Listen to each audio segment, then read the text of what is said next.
Du électroménager de haute qualité à prix réduit. Téléviseur Smart 32 pouces à partir de 110 000 francs. Ñu may le ventilateur. Congélateur horizontal 102 litres à seulement 115 000 francs et la livraison elle est gratuite partout à Dakar. Ay home cinéma à partir de 80 000 francs. Wali neexul te yemul foofu de. Retrouvez nos friteuses à air qui vous permettent de cuisiner sans huile à partir de 47 900 francs. Dingue. Des ordinateurs portables à partir de 165 000 et des splits aussi. Mani daw leen gaaw balaa xewali di jeex commandez leen directement ci suñu site wala ngeen woo ñu ci 33 842 25 05 78 636 56 20 wala nga dem ci Soumari bi nekk Bourguiba woo leen ci 33 824 72 73 wala Soumari bi nekk Parcelles Rond-Point Casba woo leen ci 33 855 55 00 Mani ak Soumari jaay lu yomb saa su ne te wóor.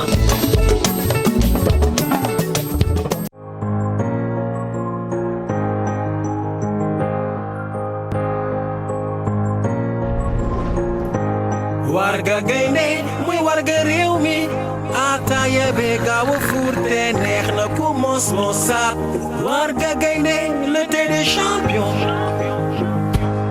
warga bu baax bi mooy gaynde warga gaynde le thé des champions warga bu neex bi mooy gaynde ataaya bi amul morom moom la ñu taamu ci kër gi taamu ko ci xew yeeg koñ bi njëkk li yomb na. warga gaynde le thé des champions. warga gaynde mooy mos mosaat. bul xaar jouel ngir nekk benn winner ak Mega Win mën ngeen a gagné 100 000 francs bés bu ne 1 million de francs ay bés yu ne ñeenti Toyota Starlet oto bu tooy xet bés tàq ak benn kër Kalia bu yanj yónneel gaaw win si 22 722 yoon bu gën a baax ngir am ndam mooy jouer si Mega Win. Orange.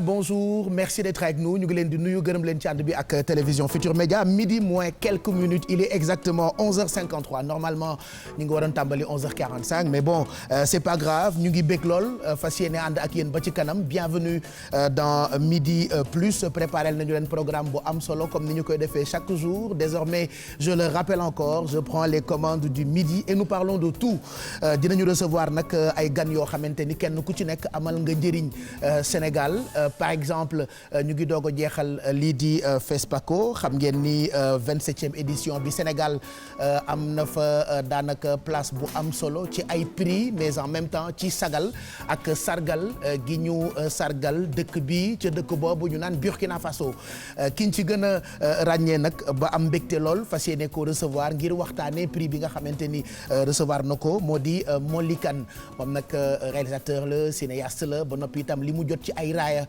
ak it ay distinction peut-être ñu bëri xamuñu ko waaye doon na ñi gën a mag ci wàllu cinéma fii ci Afrique waxuma sax FESPACO waaye ba festival Cannes jot nañu gis liggéeyam pourtant Pikine la fekk baax pourquoi ma ni pourtant di ngeen ko comprendre bu ca kaname puisqu'il sera avec nous pour nous parler de liggéey bu am solo bi nga xam ne ni moo ngi koy def ba am possibilité désormais di jaay drapeau bu Sénégal et puis xam ngeen ni itam tous les jours dañuy permettre xale yi nga xamante ni ñooy inventer di entreprendre on leur donne la possibilité ñu def promo wu seen liggéey pour certainement bu ci ay kilifa mënee jàpp ñu gën a mën a lawal seen liggéey tey nag daañu recevoir itam ci première partie bi xale bu jigéen boo xamee ni ab menuisier la c'est vrai que bëri na ci ay métiers yoo xamante ni ñaare dañu foog ñu góor ñi rek a koy def mais fii Sénégal bëri na ay jigéen yoo xamante ni kenn du leen ne bu ngeen doon góor daañu recevoir Binta Sène Ndiaye elle travaille donc avec du bois dina am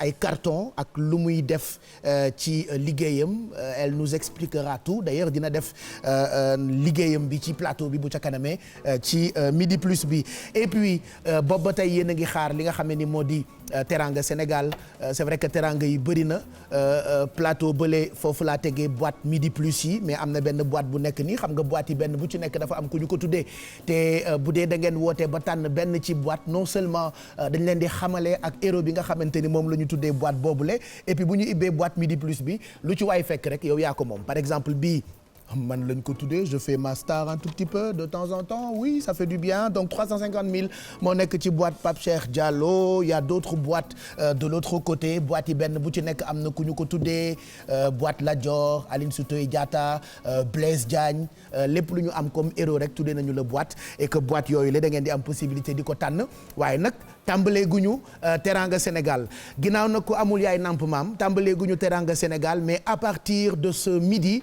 dinañu ànd ak Orange mu ngi ndokkeel ay clientam xam ngeen ni fan yëpp mu ngi leen jagleel Mega Win alors Mega Win mooy jeu bi nga xamee ni moo leen di permettre chaque semaine Orange dafay créer ay millionnaires alors millionnaires yu muy créer nag tey dinañu créer ay millionnaires am na ay millionnaires déjà yu existé donc ñoom dinañu ñëw recevoir seeni enveloppe mais en même temps ñu def tirage boo xamante ni dina permettre yéen ñii seetaan te nekk abonné Orange ngeen mën a gagner ci millions yi nga xamante ni Orange daf koy maye ci li nga xamee ni moo di Mega Win donc tey la tey chaque mardi on fait un grand tirage bu ko defee ñu permettre clients yu Orange yi mën a gagner li nga xamante ni moo di Mega Win ci 22 722 wala 22 722 de toute façon on parlera tout ça bu ca kanamee tuuti ci plateau bi puisque Orange sera avec nous on aura des millionnaires mais tey itam dinañu créer ay millionnaires bu dee da ngeen bëgg a nekk millionnaire nii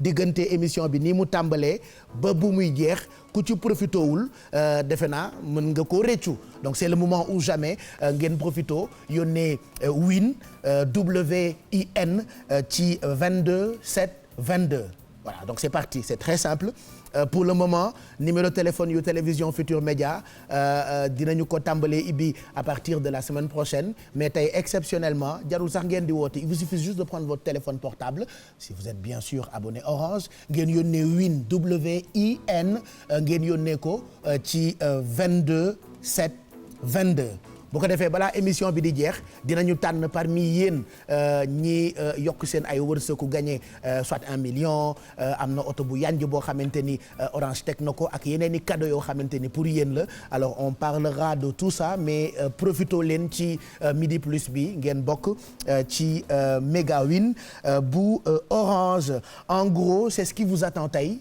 ci midi plus bi entre autres daañu ànd ak rédaction bu télévision Futur Média ca kanam ci diggu bëccëg gi ci journal boo xamee ni dañ ñu koy présenter et puis on fera le tour du web ak Mamadou Ndiaye ci li xew biir internet yooyu yëpp pour bégal leen fii ba ci kanam en direct ci télévision Futur Média en attendant je laisse le soin au réalisateur mu tànnal ma peut-être benn woy boo xamee ni mën nañoo permettre ñu remonter wu ngeen remonter wu ah oui Pata Pata voilà Kumba Gawlo c'est une chanson qui nous rappelle quand même beaucoup de souvenirs on ouvre avec ça et puis juste après on se retrouve bu ko defee ñu tàmbali mbir yi jëm ak yéen 14h et quelques.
Je sais pas si vous vous rappelez de ça.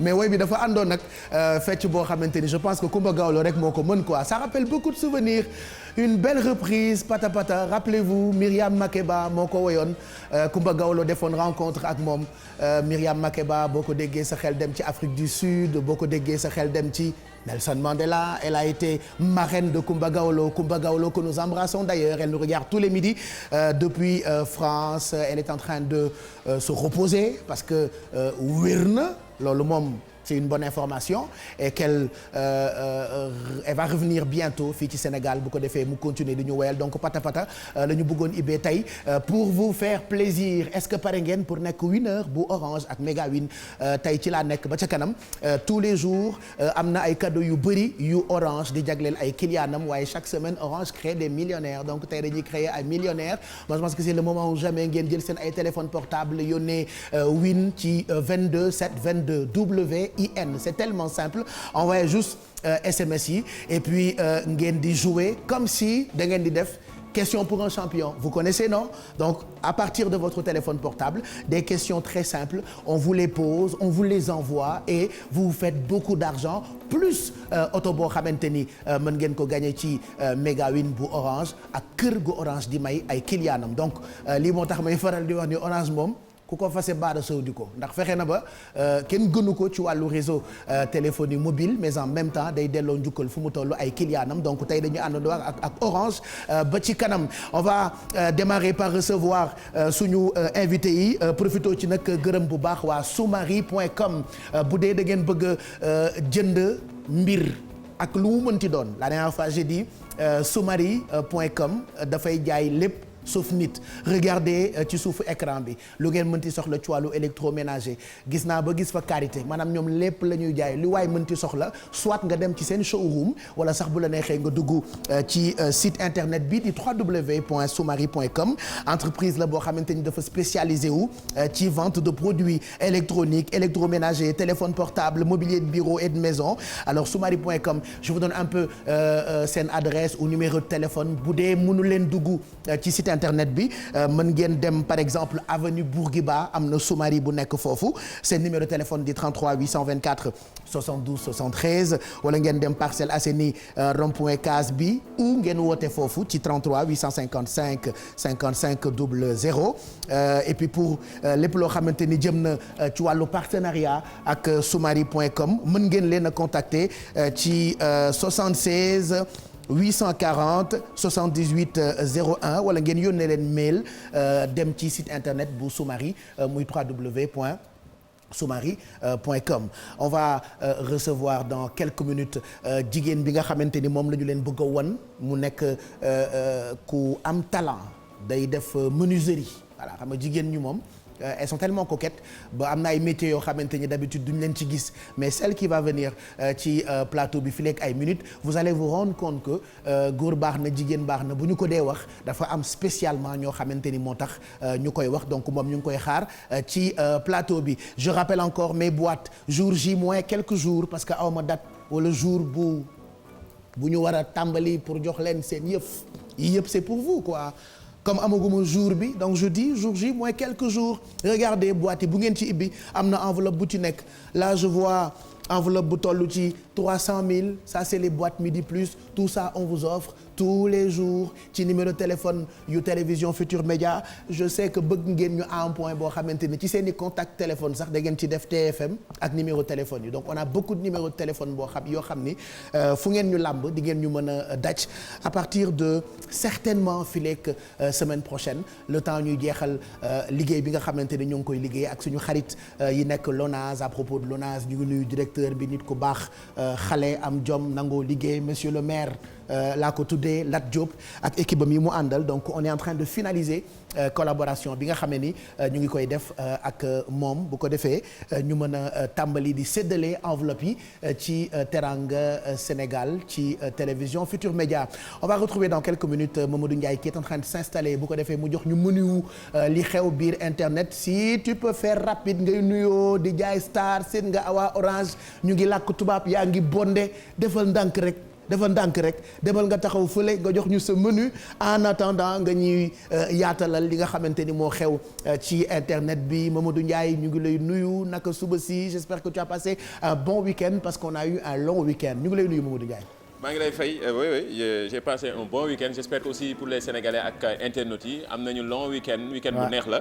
maa ngi lay ziar bu baax a baax xam naa ni ci kanam moom dinañ ñëwee ak ay actualités nga xamante ni ñoo gën a fës ci réseaux sociaux yi rawatina mbirum wut liggéey dafa tomb ak jamono ndaxte réseau social bii di LinkedIn tey dinañ ci waxtaan El Hadj. mu nga donc entre autres on parlera aussi des élèves de CM2. yu nekk Mboro. waaw xale yi nga xamante ne actuellement nii vidéo yi ñu ngi koy partagé ci réseaux sociaux yi ab grève la ñu amal li ñuy wut mooy ay salle de classe la ñu soxla pour autorités yi dimbali leen jàppale leen. loolu ci kanam ma nga xewee actuellement nii ca Mboro vidéo yaa ngi ñuy partagé actuellement sur les réseaux sociaux dañ ci waxtaan. dinañ waxtaan it aussi tamit Bombardier ak kaw bi nga xam ne def nañ ko fële ak ca MMA bi. lii di.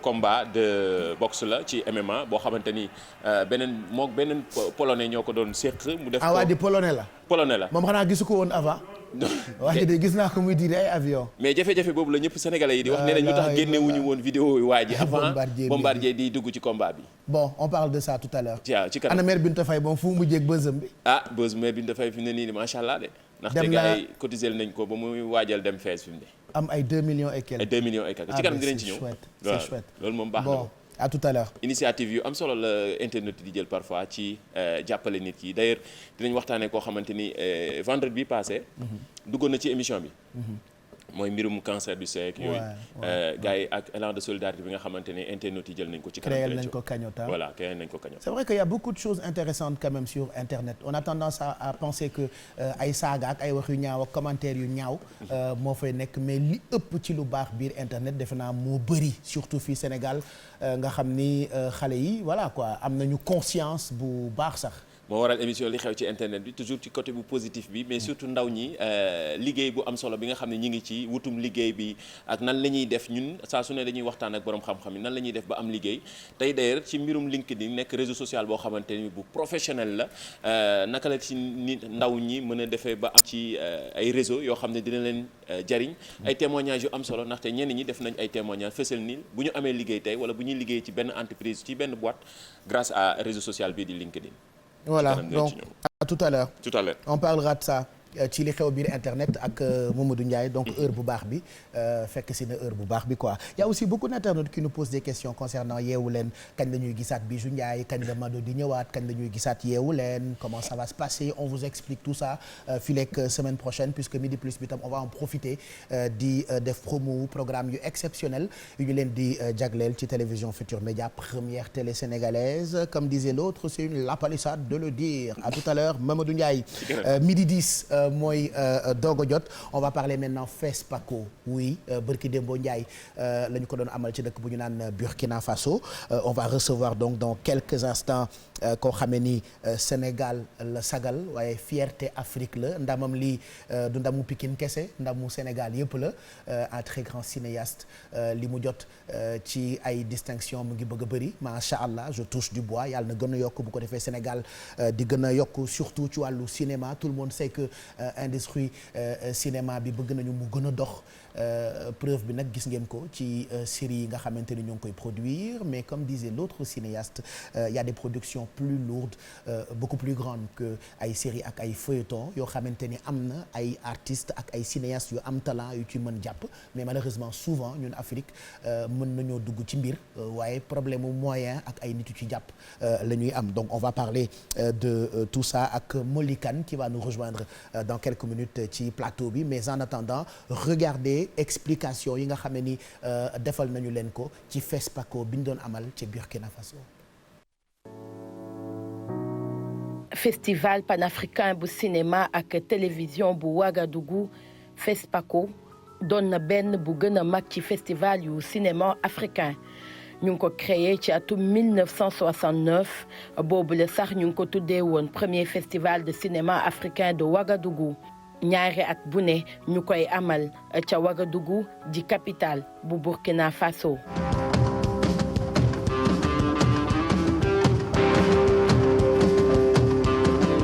FESPACO di benn ci rare cinéma bu festival d'état boo xamante ne mu ngi wéy di am ci àdduna warngal këpp yenn ci tax a jóg FESPACO bokk na ci ñu gën a ñoŋal xam gu ñuy xam lépp luy œuvre ci wàllu cinéma bu Afrique naka noonu nit ñi mën a am ay contact ak ay échange ci ñi nga xamante ne ñoom ñoo di professionnels yi yëngu ci wàllu cinéma ak audiovisuel waaye itamit ñoŋal ni nga xamante ni noonu le cinéma africain di doxee ci loolu ñuy fexe itam naka la ñuy def ba cinéma africain di yar naka noonu di yeete 2021 nekkaatoon na at bu FESPACO Sénégal itamit ràññeeku ci bu baax. Vive le FESPACO.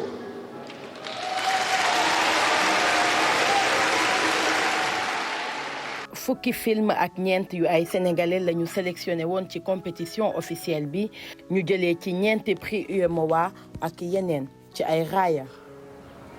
waaw. waaye waxuma ko dara lu jëm suñu diggante ñun ñaar. ci prix UEMOA yi ñu ràññee ci Baamu Nafi bu Mamadou Dia nekk meilleur long métrage Les Tissus Blancs de Moli Kane meilleur court métrage Marche sur l'eau bu Aïssatou Maïga meilleur documentaire wala boog bu Fatou Kandé Senghor nekk meilleure série.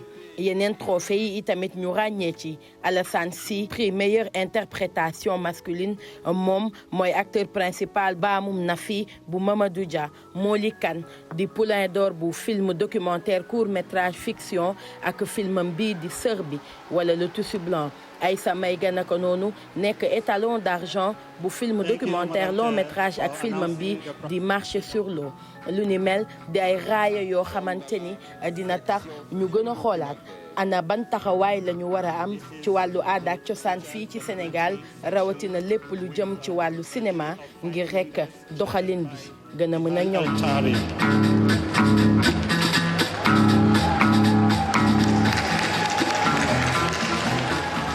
Ah, donc Sénégal moo nekkoon invité d'honneur bu FESPACO avec beaucoup de plaisir nous recevons Moli Kane poulain d'or comme disait waa Burkina Faso il est béni des dieux voilà ñii ay fierté lañu ñun bëgg nañu ambiance bëgg nañu rambax bëgg nañu wax yeneen mais am na yu ñu war a wax yu am solo yuy siggil Sénégal donc tey Moli ñëw pour ñu sargal ko waxtaan itam ci carrière am regardez ces 2 prix ça c'est une fierté Moli kontaan nañu félicitations d'abord ñu bàyyi la nga nuyoog téléspectateurs yi nga xam ni ils sont tellement fiers de vous ci prix yi nga xamante ni jëlee ngeen ko FESPACO.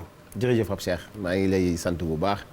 di la remercier ci dalal bi ñu dalal ndax nit am prix nga ñëw teg ko ci télévision bi wan ko sénégalais yi loolu da nga koy sargal da nga koy jàppale te day jox courage yeneen ni ndaw yi nga xam ne ñoo ñuy seetaan di nuyu aussi public bi yëpp di wax nag kontaan nañu bu baax ci lii ñu am. ah oui li fierté la en fait. waaw fierté la kontaan nañu ci bu baax. est-ce que bi ngay dem FESPACO xalaatoon nga di nga am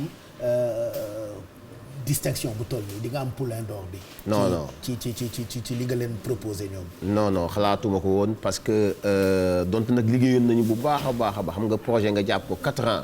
di ci liggéey di répéter di bind di def ay résidence yaa ngi dégg dem post production France di tëju di def sa montage am loolu dafa metti pendant ñeenti at nga koy liggéey. te plus de 29 courts-métrages ñoo nekkoon en compétition. 29 courts-métrages waaw documentaire ak fiction nga nekk ci ñu seggale ci ne yaa jël premier ci Afrique gépp ci Afrique de l'Ouest aussi yaa jël premier moo tax ma am 2 prix. te loolu musul am ci histoire cinéma sénégalais. yàlla dogal ko mu jaar ci man ba may dem nag yaakaaruma ko woon. amoon naa nag ñaanoon naa sama borom may ma ko. kon c'est le moment de dire merci au bon Dieu et à toutes les personnes aussi ñi nga xam ne ñaanal nañ ma te taxawu nañ ma aussi. fii Sénégal def nañ le chevalier. jot nga jaar festival de Cannes. expérience bu mag am nga ko. mais est-ce que mën nga ñëwaat ci tënk ci sa carrière. lépp a ngi tàmbalee Pikine si je ne me trompe. ba jur lii mu jur tey. jërëjëf Pape Cheikh ndax metti woon na trop. waaw métti woon na xam nga soo nekkee ndaw dëkk ci nekk ci banlieue bi te banlieue bi moo ñu formé man Pikine laa juddoo fa laa màggee lépp lu ma am Pikine laa ko amee fa laa jàngee aar ndax su ma mag Aya Kane bi nga xam ne ma doon ànd ak ndem si yàlla ndongoloo Aya la doon woyal muy simb waaw ñuy fekkee seen répétition ñu ko doon defee suñu kër loolu ba ñu nekkee xale ak ñoom Pape Ngom ak ñoom Ibou Diagne ak ñoom Yves Niang ñu nekk si xale di leen xool ñuy woy di fekk di théâtre loolu bokk na ci piqûre bu yëngal suñu deret waaw inspiré quoi le fait qu'ils étaient aussi des modèles dans notre quartier ñu màgg ci loolu nag bi ñu nekkee élève tamit en classe de primaire doon nañu semaine de l'école de base suñuy professeur suñuy jàngalekat yi doon nañu encadré ñu def théâtre loolu du ñu poussé ba suñ ko defoon nit ñi di ko bëgg nit ñi di ko bëgg ba yàlla def man ma spécialisé wu ci wàllu réalisation ak écriture waaye ki nga xam nag moo ibbi porte yi moo détecté suma talent xam ne xale bi de suñ ko jàppalee mun na dem benn góor la bu ñuy wax Abdel Aziz Boy professeur la woon ca Université Cheikh Anta Diop Dakar mu génn àddina 2017 moom moo ma jàngal doomu Ndar la cinéma noonu laa dooree nag ci ay loxom ba dal ci loxo keneen ku naan Eusane Palsy nekk jigéen bu njëkk a am César ci France les années 82 avec son film Ricaz Nègre noonu laa jugee Sénégal ba ma dalee ciné banlieue jàng fa cinéma ci 4 ans dem France FEMIS après dem Martinique entre 2014 ak 2016. tu as eu la chance am ay connexion en fait. waaw am ay connexion quoi dem ci fu ñuy defee cinéma nekk seen biir gannaaw ba ma foree fii lu base bu dëgër nag. waaw base bu dëgër parce que am na loo xam ne soo ko amee ci ba ngay nekk ndaw ba mu dugg rek. soo demee si yeneen dëkk yi bitim réew dañ lay corriger rek pour que nga mën a tegu ci raay bi. noonu la sama parcours demee sama premier film maa ngi ko def mu tudd Moli tudd sama di porté sama bopp laa ko tuddee waaw Moli ndax sama day wax si sama parcours ndax ba may nekk xale yàlla dafa def dama teel a am handicap am benn tànk samay mag samay yaay sama famille dugal ma école forcément kenn du ko seetlu man seetlu ma ko sax waaw kenn du ko seetlu waaye xaar ma xoolaat lu tuuti man seetlu ma ko yaa ngi jantal njool ñëw am prix xam nga man seetlu ma dara gisuma benn handicap kooku waxul du ko xam en fait effectivement mais loolu yëpp ndeysaan ci famille bi la rek waaw dañuy wax l'intégration sociale d'une personne handicapée dépend de sa famille c'est sa famille suñu la considéré na yow nit ku comme doomu aadama yëpp nga da nga war a jàng da nga war a liggéey da nga war a nekk un responsable. dégg nit ñi dañuy dem ba dootuñu la considérer. loolu mooy sama combat. voilà à chaque fois ma recevoir fii ay nit. yoo xamante ne amee nañu laago bu mu mënti doon. damay jox parents yi pouvoir bi. effectivement donc soit sa doom yaa koy beddi parce que dafa handicapé après du tekki dara. wala mu am beneen taxawaay bu ko dul may mu avancé. wala nga dooleel ko wan ko ni yàgg ñëpp a yam. et je pense que ça t'a servi. lépp rek ci sa ay ndimbalu waajur la. oui sama parents yi la quoi ak suma mag yi. suma mag yi jàpp nañ ci bu baax. sama grand frère yi. xale dañ koy dooleel de. bu ngeen bëggee seen doom yi di indi ay prix da ngeen leen di dooleel. dooleel leen bu baax a baax c'est important. effectivement famille bi da cee am solo quoi famille moom mooy lépp. ba ñoom ñoo ma jàppale fayal ma jàng Pikine di may ay appareillage yeneen nit nag jàpp nañ ci association yi lépp tout ça moo tax daal c'est li nga wax c'est fondamental la famille c'est fondamental dans la vie soo amee famille bu soudée rek taxawu la rek soo leen déggalee mën na la yóbbu fu sori. alors sœur bi mooy film bi nekkoon en compétition ñu tuddee ko les tissus blancs.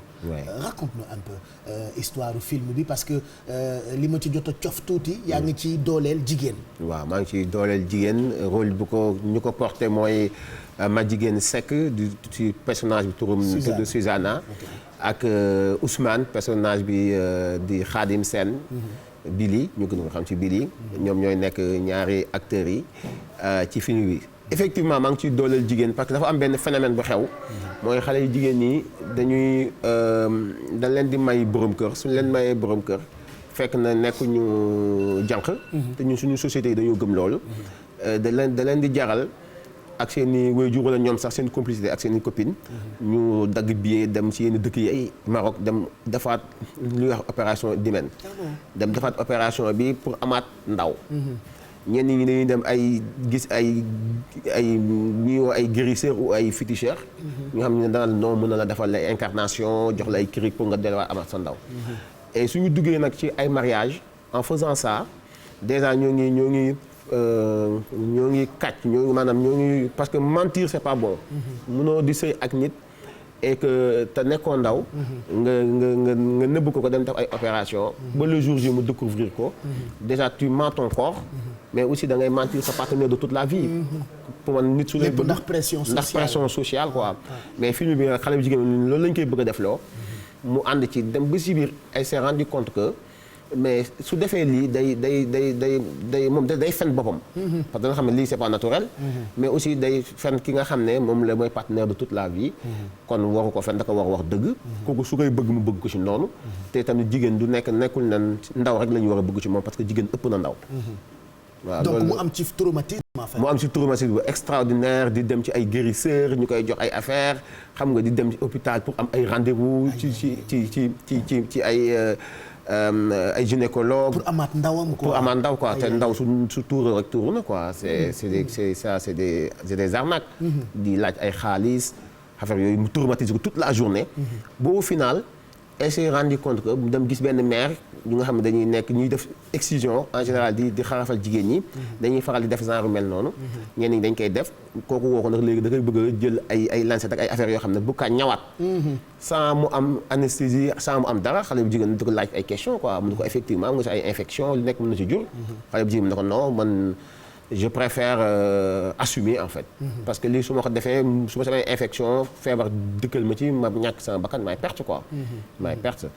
loolu mooy combat wu Susanna mu nekk nag un film très fort. très bien fait sur le plan technique. et aussi acteurs yi aussi ils l'ont très bien incarné. c'est le moment de dire merci à Bisou. sa jigéen elle a joué dans le film. elle a joué dans le film c'était la sœur de la mariée. et Oumy Ndour aussi elle a joué dans le film ñëpp casté naa leen casting bi c'était large.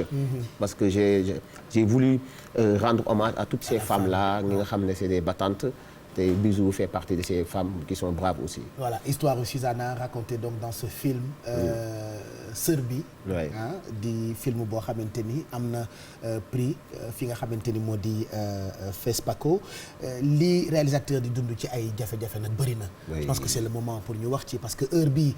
dëkku Afrique yëpp ku ci dem FESPACO ba am fa prix. boo ñëwee non seulement dañ lay accueillir aéroport. après président bi ci boppam recevoir la. effectivement je sais pas ban plaidoyer ngay def par rapport ak ñi nga xam ne ñoo yëngu ci wàllu cinéma fii ci Sénégal. waaw jërëjëf Pape Cheikh li nga wax dëgg la. ndax dafa nekk lu métti aaru cinéma. difficulté yu métti lañ ciy dund Sénégal. vraiment difficulté yu métti lañ ciy dund pour que nga monter sa projet film rek. am ay financement qu'il faut pour nga def ko. dafay métti bu baax a baax. donc c'est le moment ñu wax président de la République Macky Sall nga xam ne ñëwoon nañ vraiment déplacé wu ñëw ba Burkina. sant ko ci loolu mu def aussi. nangu Sénégal nekk pays invité d'honneur. ba pare aussi ñëw accompagner cinéastes yi kontaan nañ ci bu baax a baax jël na 1 milliard def ko ci fonds cinéma Sénégal.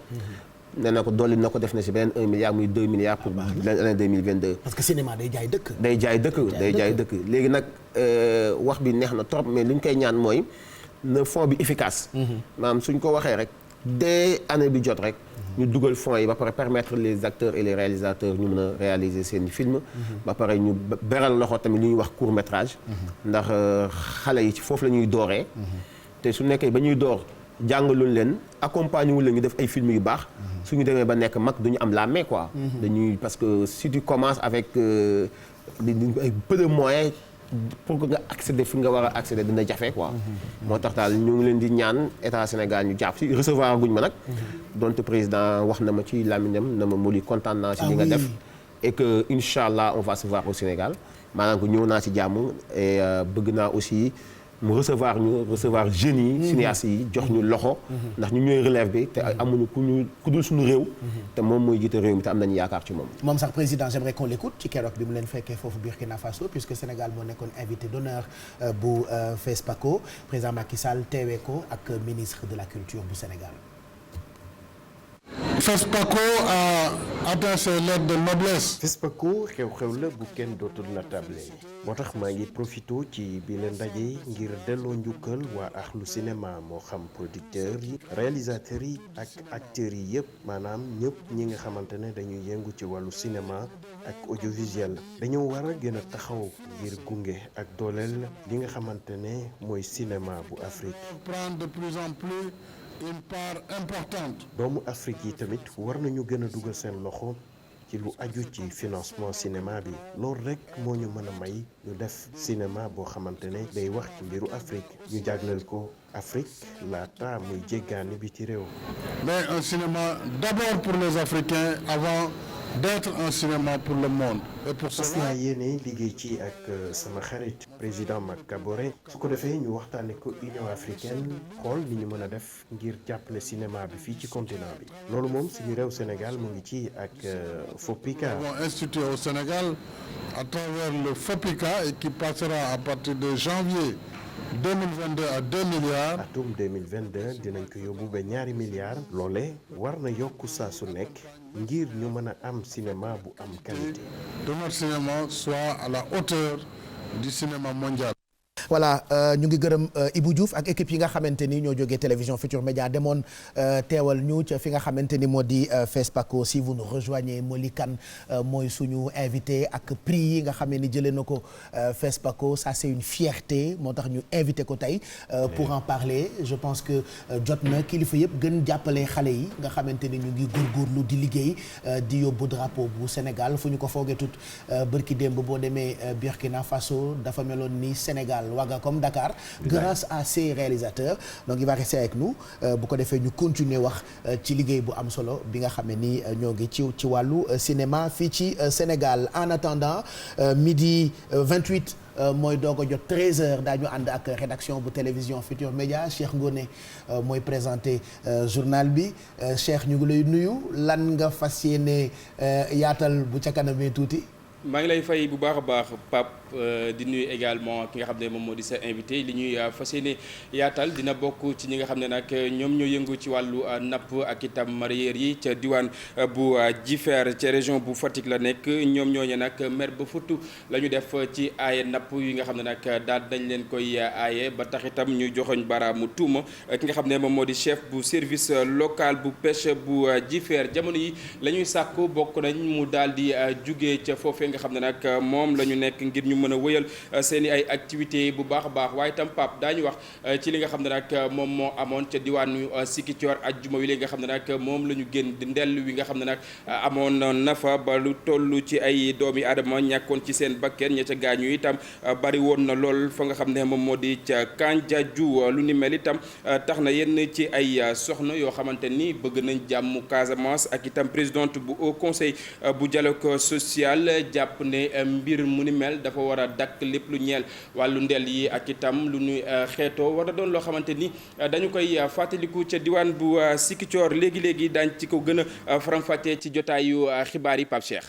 mu ngoog à tout à l'heure Cheikh. à tout à l'heure Pape. Cheikh Ngoné. jaajëf nga ñu lan Dieu à quoi. Dieu a honoré tous les fils d'Adam. merci à tout à l'heure merci beaucoup. jaajëf Cheikh ba ci kanam tombé ak 1h jot bu ko defee nga développé mën a yaatal midi 29 bu leen fàttee c'est le moment où jamais ngeen profito ci méga win bu Orange bu fekkee da ngeen bëgg a nekk millionnaire yàlla nañu nekk ay millionnaire ñaata lañ la jox ci prix waaw 5 millions wala. waaw c'est 5 millions waaye sama waa koñ. xam nga gars yi non bul expliquer dara xam naa la 14 février nga juddu. waaw 14 février laa juddu. ak ay dëgg. ñoo bokk mbir. waaw da ngay jéem a nëbb affaire yi. waaw mais dis-moi 5 millions yi anamu. très bien 5 millions yi xam nga benn gars yi dañu ma jox benn mooy comment ça s'appelle là. chèque yu ngand yooyu. waaw 5 millions. sama boy Pikine di xam nga yoon neex. gars yi dañu may woo no boy maanaam ñu ne wuyu ma chèque bi dafa gand dagal ma ci. dëgg la de. tu vois maanaam comme yaay sama cheikh. donc il faut nga daggal ma ci waaw. il faut nga daggal la ci.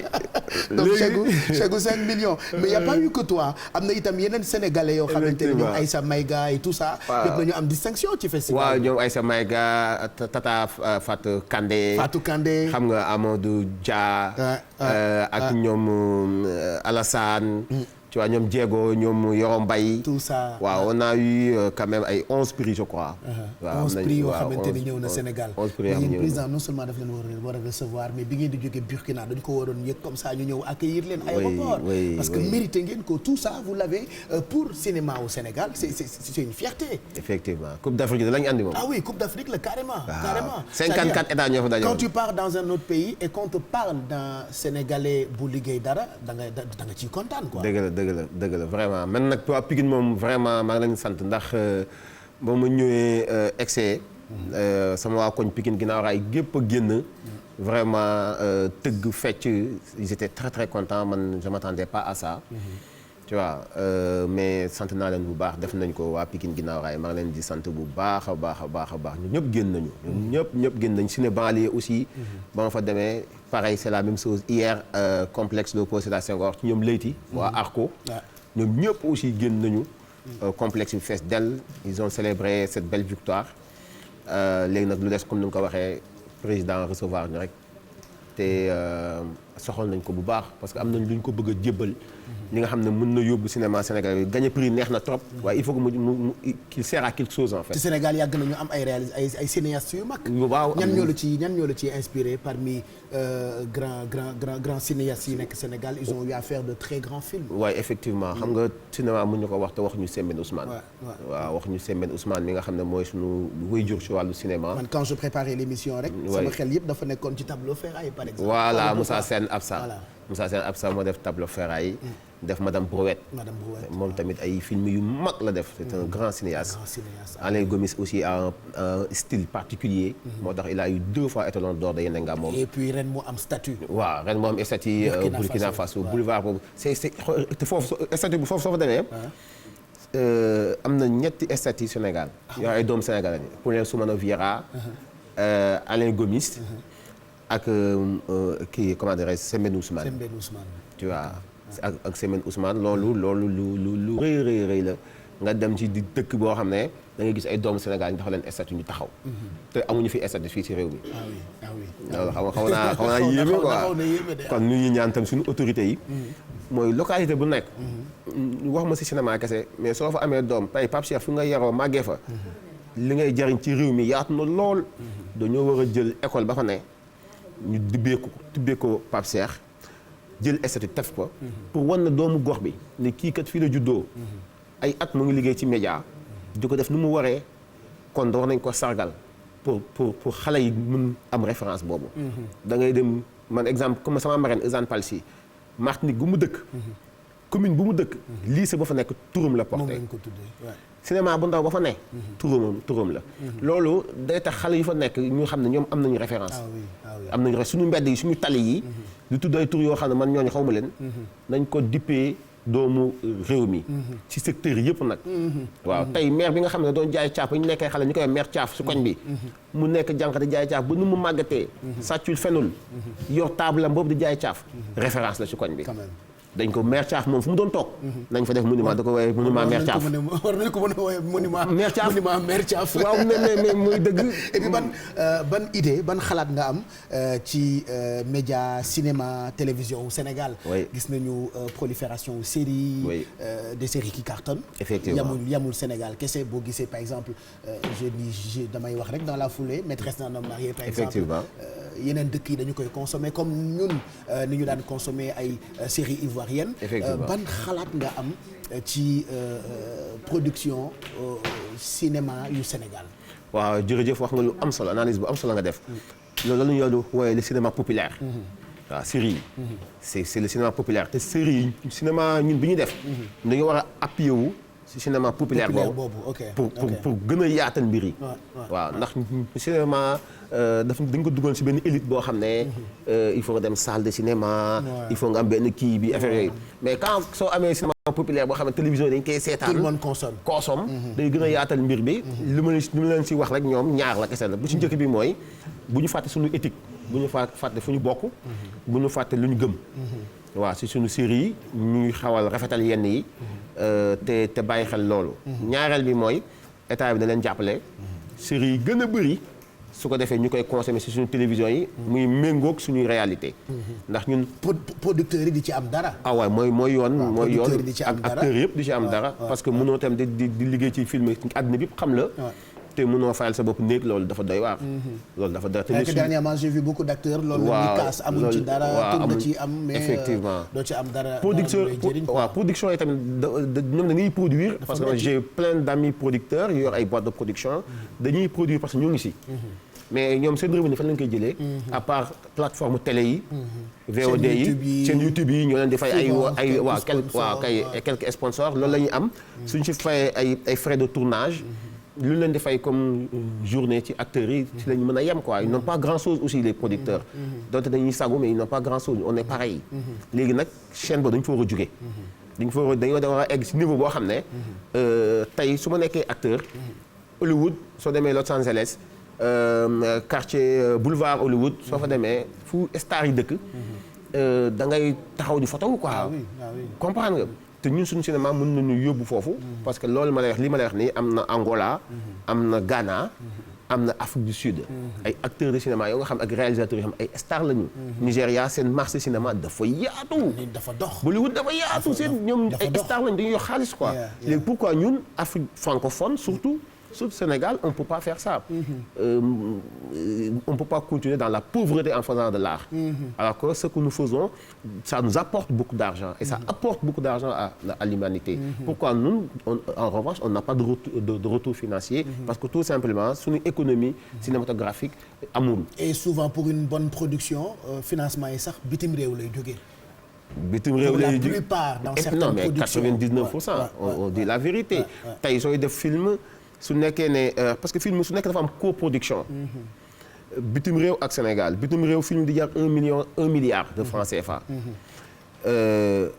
bitim réew joxe 800 millions yi yow Afrique nga war a compléter 200 millions yi amoo foo koy jëlee di ko wër ci àddina bi yëpp di ko wër ci àddina bi amoo ko au final le producteur étranger il a plus de pouvoir sur toi parce qu'il a plus d'argent il apporte beaucoup d'argent yow li nga andiwoo dara sax au final le film il est sénégalais tu tournes mais il sert à rien parce que c'est un film français ou un film d'un autre pays alors que ce qu'on doit faire c'est am 50-50 man soo andee sama apport financier 50 yow ngay américain wala benn nationalité boo mën a doon nga andi sa apport 50 ñu 50-50 man damay siggi mën a wax ak yow quoi mais je n'ai que 99% de l'argent vient de l'étranger la personne day am pouvoir sur ton scénario ta manière de réaliser au final le film ne sera plus un film sénégalais il va laisser tous les codes loolu c'est un problème moo tax financement film yi il faut que état bi def ci loxoom ba bu subaa suñu bëggee tourner film budget bi 95% fii lañ koy jëlee et les entreprises yi nga xam ñoo nekk fii nii ci Sénégal ñu sponsoriser les plateaux de télé sponsoriser la production loolu tax suñu monde audiovisuel mën a dem ci kanam mu ngoog en tout cas fierté ngeen pour Sénégal il y a pas eu que Sër bi il y a eu d'autres films catégorie long métrage par exemple il y a eu le film de Mamadou Dia am na gëstu boo xamee ni Faty Dieng moo ñu ko defal ñu déglu ko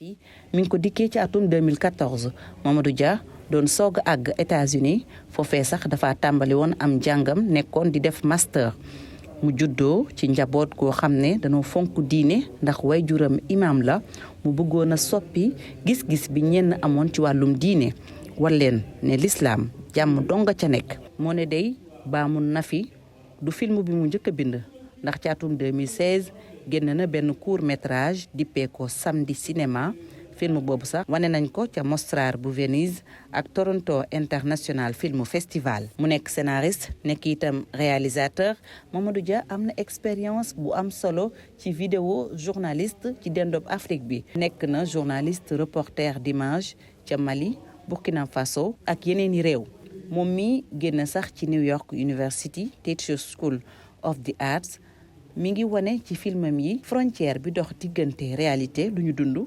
wala fiction lu ñu xalaat Mamadou Dia fekk baax dëkk bu ñu naan Matam nekk fii ci Sénégal.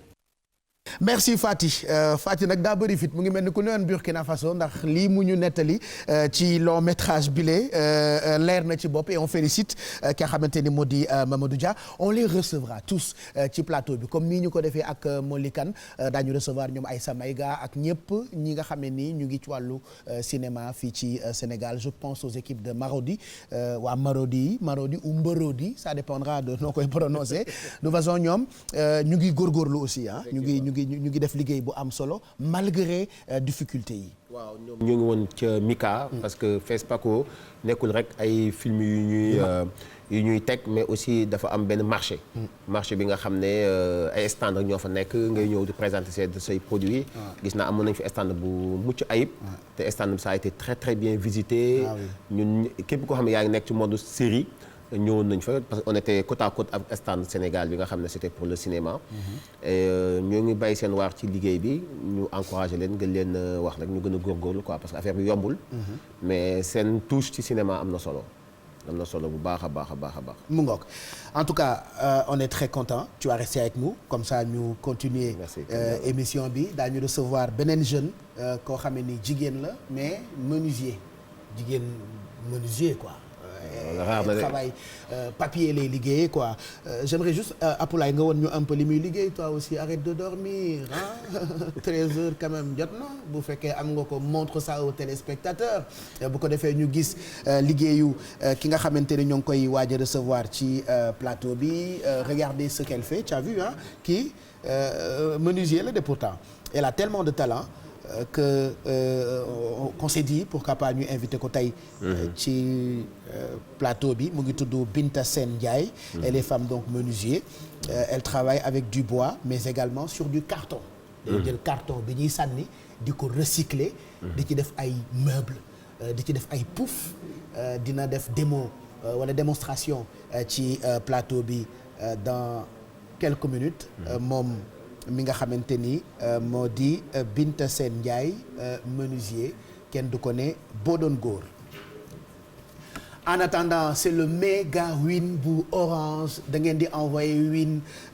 WIN ci 22 7 22 bu dee da ngeen bëgg a nekk millionnaire alors Orange déjà defar na ay millionnaires on va les retrouver dans quelques minutes tey dinañu joxe ñaari million 1 million ak ki nga xamante ni Orange daf ko may auto parce que finalement c'est même plus un jeu tu envoies juste un SMS win WIN ci 22 7 22 et puis nga nekk champion quoi voilà non seulement culture générale la mais da ngay mën a gagner vraiment beaucoup d'argent donc 1 million il fallait le faire je vais aller rejoindre Mamadou Ndaw mon chef du produit grand jeu bu Megawin pour qu'on parle de li nga xamante ni jagleel na ko client yu Orange donc am ngeen possibilité donc gagner je le rappelle encore 11 millions 100 000 par jour 1 million par semaine benn Toyota Starlet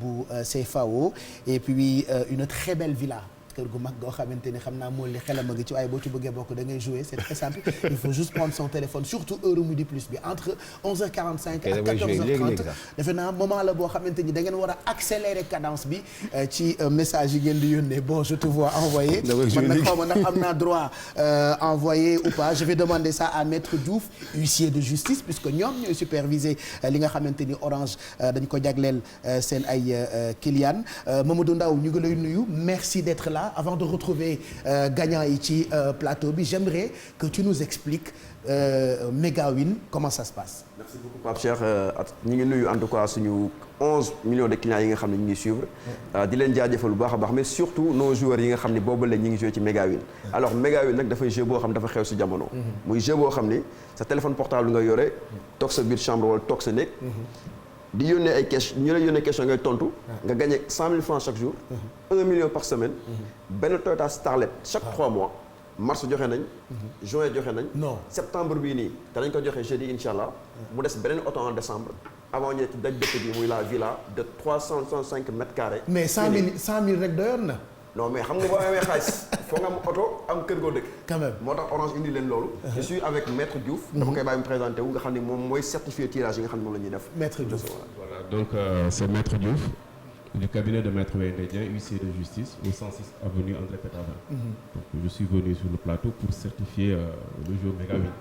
Donc je laisse à monsieur Ndao le soin de continuer voilà yow da ngay superviser quoi maintenant on va recevoir des gagnants ñi nga xam ni dañoo gagné 1 million de francs CFA mais nag comme mënu ma indi ñëpp damay indi kenn rek koo xam ne il s'appelle monsieur Goleto ak monsieur Lucky Mendy ñu doon ñaar ñoo xam ne gagné nañ chacun 1 million maanaam chaque semaine quelqu'un gagne 1 million chaque jour quelqu'un gagne 100 000 francs mais chaque 3 mois ñu joxe benn oto Toyota Starlet 0 kilomètre mais fin d'année ñu joxaat beneen oto ak benn villa boo xam ne Kalia. mais yéen bu yàggee Sénégalais yëpp nekk millionnaire grâce à waaw mais loolu la ñu bëgg léegi nag damay woo tout de suite monsieur Goleto nga xam ne gagné na 1 million de francs CFA mu fekk sama ci plateau bi. venez monsieur Goleto.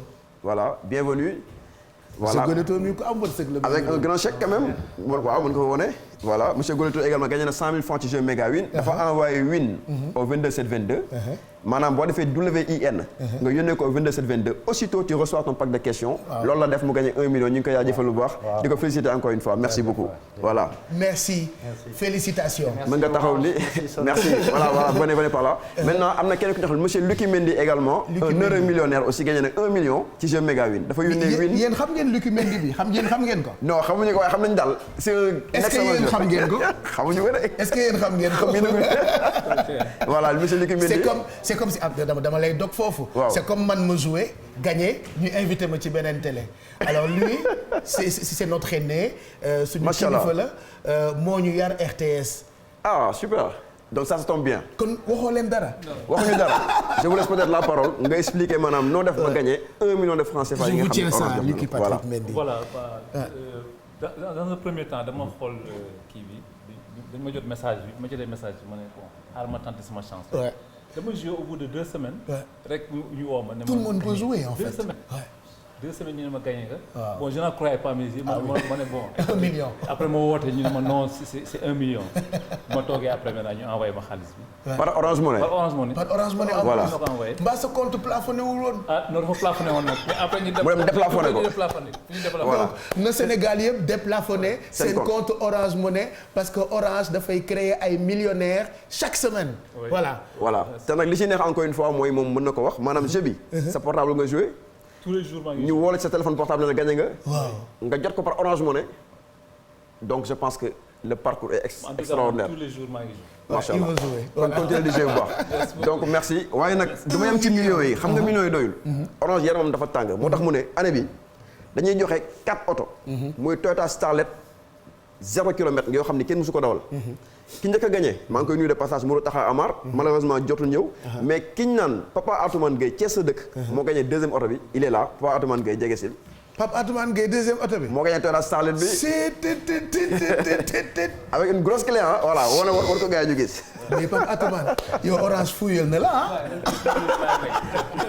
kii moo gagné la deuxième voiture nga xam ne 0 kilomètre offert par CFA au Sénégal. donc dama koy bàyyi aussi moom mu wax nu mu def ba gagné oto bi. waaw man comme d'habitude rek benn animateur yu mag bu nekkoon fii laa déggoon ñu publicité affaire bi. ma for ko day commencé. def win au 22 722. ngay yónnee rek. mais une semaine nag. waaw laa yónnee rek. je pense que dégguñu la bu baax yaa ngi doon nettali lu am solo voilà. C'est la RTS qui avait éteint le micro de la TFM.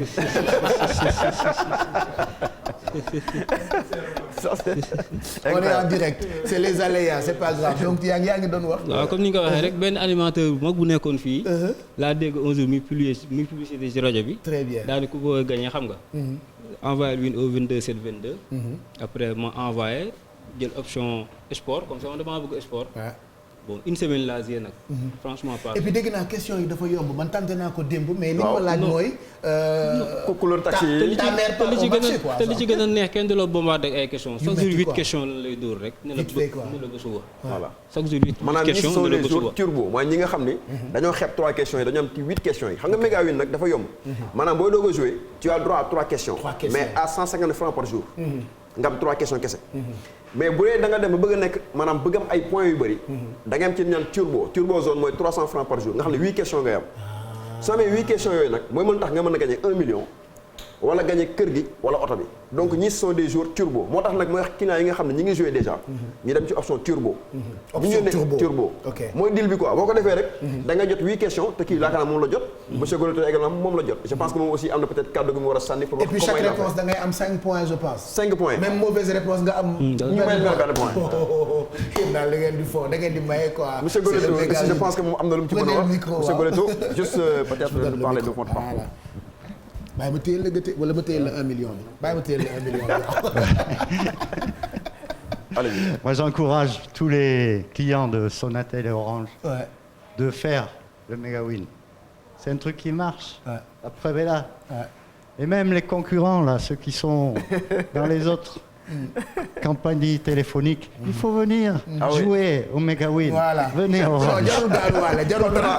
C'est pas grave. non c'est très content. Donc vraiment Pape Cheikh loolu moo lañ indi woon tey. mais nag ñu joxe dig daje. maanaam chaque mardi incha allah. fii lay demee. mais également ma joxe rendez-vous. gars yi bu leen ko fàtte des na benn oto on a donné 3 véhicules. des na benn oto. oto boobu incha allah dinañ ko joxe en décembre.